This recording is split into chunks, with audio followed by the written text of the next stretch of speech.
Alaikum warahmatullahi. A True Friend. Story related by Hazrat Mirza Bashiruddin Mahmud Ahmad Khalifatul Masih II.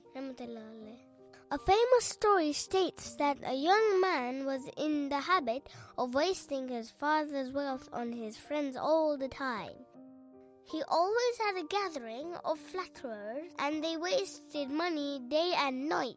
His father always told him, "They are flattering and selfish young men. They do not have real love for you. Do not destroy your wealth on them."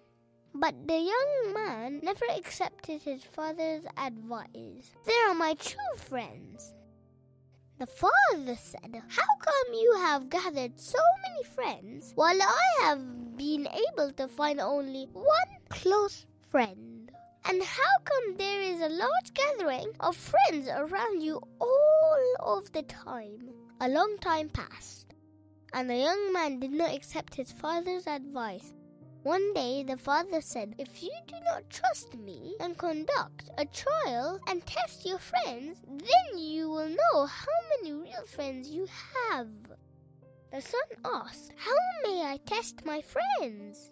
His father replied, "Go to every friend's home and tell them that your father has evicted you from his house and has taken away your access to the property. Ask them to provide you with some money so that you may arrange some source of livelihood."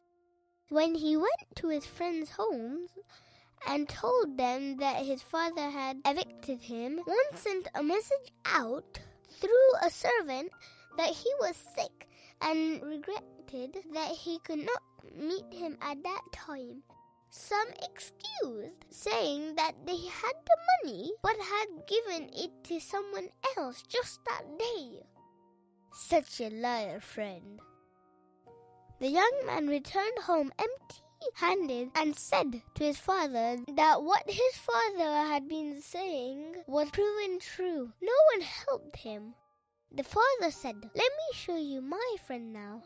The father took his son to the wilderness, and outside the town he reached a house and called out, "Hello, is anyone there?" There was a query from inside. "Assalamu alaikum, who is this knocking at my door?"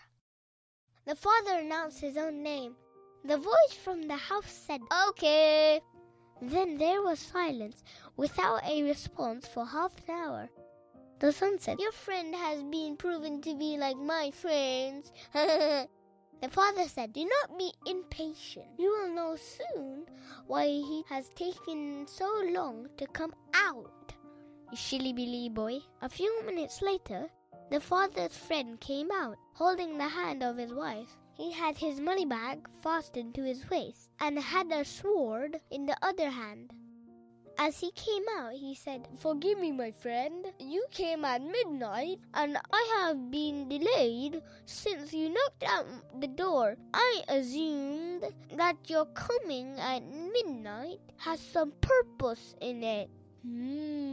I thought maybe you are in trouble and you have come to me for help. On this thought, I picked up my sword because that is what I would use to help you, and I will kill the enemy with my sword for you. Then I thought that although you are a billionaire, even billionaires can have financial problems and need any penny they can get. I had collected $400 to $500 penny by penny throughout my life and had buried them. I dug the ground and extracted that bag. I was further delayed on thinking that maybe your wife is not well and there may be some need to tend to her. So I awoke my wife and brought her with me. All these three things are at your disposal. How can we be of help?" Now the father said to his son, "Did you see, son? Such ones are the true friends." Friends, this story bears a lesson in it. If a man's friend can be like this, then how should a friend of Allah be? The sign of a true friend is that he is ready to sacrifice everything for his friend and beloved. Now imagine a beloved and a friend who is not only a beloved and a friend, but also is the Creator, the Master and the Lord. Jazakallah for watching. Allah Hafiz.